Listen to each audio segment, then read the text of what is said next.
जय माँ काली। जब कोई भक्त पूरे श्रद्धा, समर्पण और विश्वास के साथ और प्रेम से देवी के किसी भी स्वरूप की आराधना करता है, चाहे वो माँ दुर्गा हो या माँ काली हो या माँ सरस्वती हो, तो एक समय ऐसा जरूर आता है जब माँ केवल देवी नहीं रह जाती, बल्कि वह स्वयं उस भक्त की जीवनदायिनी शक्ति बन जाती हैं। और वह भक्त को केवल उपासक नहीं, बल्कि अपने ही अंश के रूप में स्वीकार करती हैं। और यहीं से शुरू होती है एक अद्भुत अलौकिक यात्रा। और यह परिवर्तन, यह यात्रा कोई साधारण बदलाव नहीं लेकर के आती है, यह जीवन की गहराई को स्पर्श करती है। माँ की कृपा से ऐसा लगता है जैसे कोई अदृश्य शक्ति जीवन को संचालन करने लगी हो। वो शक्ति केवल ना आपकी रक्षा करती है, बल्कि आपके भीतर छुपी हुई दिव्यता को भी जागृत करती है। तो वीडियो शुरू करने से पहले अगर आप पहली बार इस चैनल पे आए हैं तो चैनल को सब्सक्राइब करें, साथ ही साथ नोटिफिकेशन बेल को भी प्रेस करें, जिससे आने वाली वीडियोस का नोटिफिकेशन आप सभी को मिलता रहे। देखिए, कई बार जब भक्त को समझ भी नहीं आता कि जो हो रहा है वो माँ की कृपा है, लेकिन जैसे जैसे उसकी साधना गहरी होती जाती है, माँ के संकेत स्पष्ट होने लगते हैं। चाहे कर्मों का निवारण हो, भावनाओं की गहराई हो या आत्मा में जागरण हो, यह सब संकेत हैं कि माँ काली अब आपके जीवन की दिशा को स्वयं चला रही हैं। तो आइए जानते हैं वो शक्तिशाली परिवर्तन जो माँ की कृपा से एक भक्त के जीवन में निश्चित रूप से घटते हैं। पहला संकेत, कर्मों की गांठें खुलने लगती हैं। जब देवी की कृपा जीवन में उतरने लगती है तो सबसे पहले जो परिवर्तन दिखता है वो होता है कर्म बंधन का शुद्धिकरण। कई वर्षों से जो परेशानियों ने आपको घेरा हुआ था, वो एक एक करके धीरे धीरे समाप्त होने लग जाती हैं। पुराने अधूरे कार्य आपके पूरे होने लग जाते हैं। रिश्तों में जो उलझने थी वो सुलझने लगती हैं। आपको महसूस होता है कि जैसे जीवन में कोई हस्तक्षेप हो रहा हो।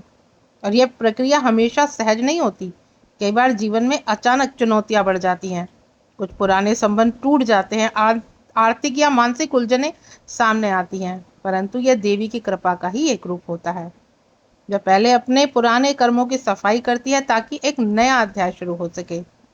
और यह एक आध्यात्मिक परिवर्तन के जैसा होता है। इस दौरान जो व्यक्ति साधना, जाप, आत्मचिंतन में लगा रहता है, उसके भीतर की सारी नकारात्मकता धीरे धीरे खत्म होने लगती है।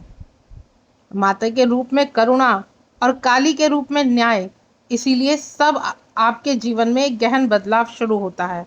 तो घबराइए नहीं, ये संकेत है कि माँ आपके पुराने कर्मों को काट रही है और आपको नए प्रकाश की ओर ले जा रही है। दूसरा संकेत, ऊर्जा का ऊर्ध्वागमन। जब माँ की शक्ति आपके भीतर सक्रिय होती है तो आपकी ऊर्जा नीचे से ऊपर की ओर प्रवाहित होने लगती है। और यह अनुभव विशेष रूप से तब होता है जब आप नियमित रूप से मंत्र जाप, साधना या ध्यान में लीन होते हैं।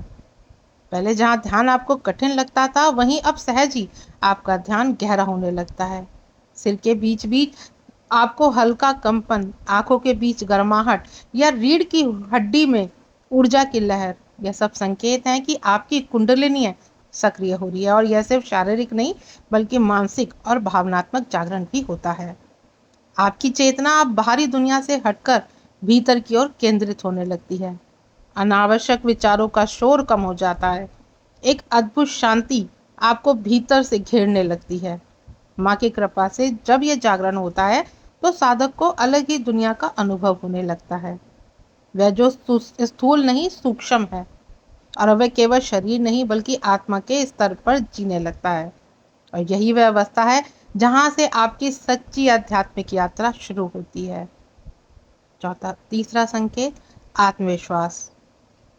माता काली की शक्ति का जब जागरण व्यक्ति के भीतर होता है, तब उसके अंदर एक नया आत्मबल जन्म लेता है। जहाँ पहले आप अपने निर्णय को लेकर सोचते रहते थे या किसी दूसरे से सलाह लेते थे, अब वही वो व्यक्ति पूरे विश्वास के साथ कदम उठाता है। यह आत्मविश्वास बाहरी दिखावा नहीं है, बल्कि भीतर से उपजा हुआ माँ काली के द्वारा या माँ के द्वारा दिया हुआ बल होता है। धीरे धीरे आप दूसरों पर निर्भर रहना बंद कर देते हैं, चाहे वो आर्थिक हो या भावनात्मक। अब आप जानते हैं कि जो शक्ति आपके भीतर है वह उसे हर संकट से निकाल सकती है। माँ की कृपा से आपके सोच में स्पष्टता आती है, आपके व्यवहार में स्थिरता आती है, और यही जीवन की समस्याएं भी आप पहले जैसी इसलिए आपको कठिन नहीं लगती।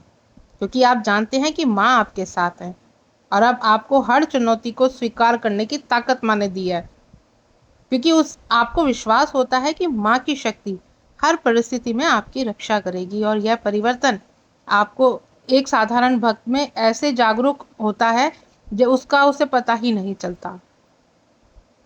चौथा संकेत, भावनात्मक गहराई और करुणा का विकास। देवी भगवती केवल शक्ति की प्रतीक नहीं है, बल्कि प्रेम और करुणा की भी मूर्ति है। और जब उनकी कृपा आपके जीवन में उतरती है तो आपके भीतर भावनात्मक गहराई आने लगती है। अब आप दूसरों के दुख को सिर्फ देख नहीं पाते, बल्कि उसे महसूस भी कर पाते हैं। आप पहले से अधिक संवेदनशील और सहानुभूतिशील हो जाते हैं।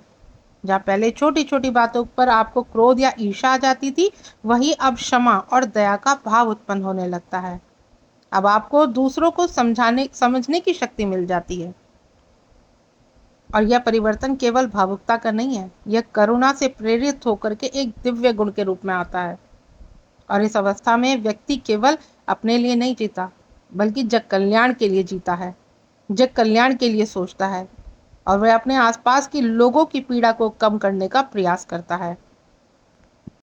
कभी एक शब्द से, तो कभी मदद से, तो कभी माँ से प्रार्थना करने से। और यह सच्ची भक्ति है, जहाँ भावनाएं शक्ति में बदल जाती हैं और शक्ति सेवा में। पांचवा संकेत, संकल्प सिद्ध होने लग जाते हैं। जब माँ की शक्ति सच में आपके जीवन में उतरती है तो आपके विचारों की शक्ति बढ़ने लगती है। अब आप जो सोचते हैं वो धीरे धीरे सच होने लगता है। और यह कोई जादू नहीं, बल्कि माँ के आशीर्वाद से आपकी ऊर्जा इतनी शुद्ध हो चुकी है कि आपके संकल्प मात्र से ब्रह्मांड तक माँ सीधा उस संकल्प को पहुँचाती है। अब आपको किसी विशेष विधि या प्रक्रिया की आवश्यकता नहीं होती, केवल माँ के नाम जाप से, माँ के मात्र नाम लेने से, उनकी उपस्थिति का स्मरण और आपके भीतर से निकलने वाली एक सच्ची भावना ही पर्याप्त है। आप जो मांगते हैं, अगर वह आपके कल्याण और धर्म के अनुकूल है तो वह आपको ज़रूर मिलता है। पर यहाँ अहंकार नहीं होता, केवल एक भक्त का माँ के प्रति समर्पण होता है। और जब भक्त कहता है कि माँ जो तेरी इच्छा, तब वास्तव में माँ वही इच्छा उसके जीवन में साकार करती है जो उसकी आत्मा के विकास में सहायक होती है। अगला संकेत, पुराने रिश्ते छूटते हैं और नए दिव्य संबंध बनते हैं। माँ की कृपा जब जीवन में सक्रिय होती है तो आपके आसपास के संबंधों में भी बदलाव आने लगता है। कुछ पुराने रिश्ते जो आपकी अब ऊर्जा से मेल नहीं खाते, वो खुद ही दूर होने लगते हैं। या कभी कभी दर्दनाक भी होता है, क्योंकि जिनसे आप जुड़ाव महसूस कर रहे थे वे अब आपके जीवन से आपको निकलते दिखाई देते हैं। परंतु माँ यह सब यूं ही नहीं करती, वे केवल उन लोगों को हटाती है जिनके साथ आपका विकास बाधा बन चुका है, और उनकी जगह वो ऐसे नए संबंध लाती है जो आपकी आत्मा की यात्रा में आपके सहायक होते हैं। वो लोग जो आपकी चेतना को ऊपर उठाते हैं, जो आपके भीतर की शक्ति को पहचानते हैं। और यही एक पुनर्गठन है। जो रिश्ते पहले कर्म से जुड़े थे, अब वो आत्मा से जुड़े होते हैं। और यही संकेत है कि माँ ने अब आपको नई ऊंचाई देने के लिए आपको चारों ओर से आपकी ऊर्जा शुद्ध कर रही है। अगला संकेत, माँ से संवाद आप करने लग जाते हैं संकेतों के माध्यम से। जब आपकी साधना सच्ची होती है, माँ की कृपा आपके जीवन में उतरती है, तो माँ स्वयं आपसे संवाद करती हैं। और यह संवाद किसी आवाज़ के रूप में नहीं, बल्कि संकेतों के रूप में आपको मिलते हैं। कभी स्वप्न में, तो कभी अचानक मन में उठने वाले इंट्यूशन, तो कभी किसी पुस्तक के द्वारा या किसी वीडियो के द्वारा आपको अपने उत्तर मिलते हैं। और आप सोचते हैं, क्या यह मेरे प्रश्न का उत्तर है?